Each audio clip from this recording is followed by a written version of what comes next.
Il devient journaliste au quotidien calaisien Le Nord Littoral à l'âge de 19 ans tout en assurant la correspondance locale pour le journal France Soir et pour Radio Luxembourg qui deviendra par la suite RTL, dont il deviendra directeur de l'information.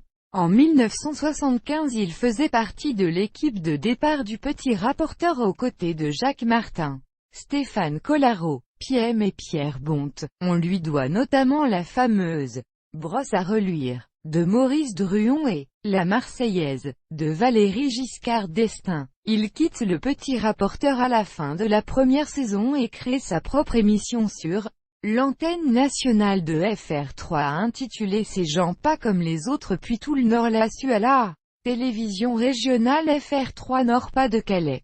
Il continue sa carrière à RTL en y devenant rédacteur en chef adjoint des informations.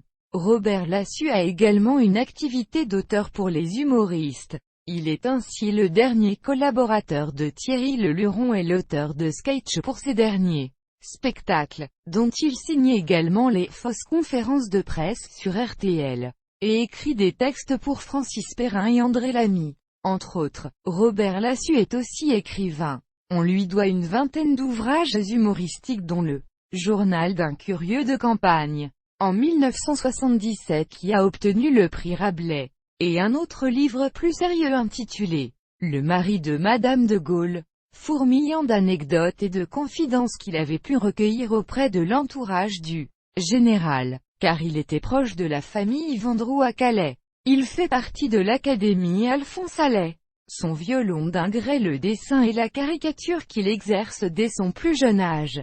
La BBC lui consacre même un reportage à Calais après la guerre le surnommant le « petit Mozart du crayon ». Dans les années 1980, il œuvre pour le quotidien Le Parisien Libéré où il illustre l'actualité.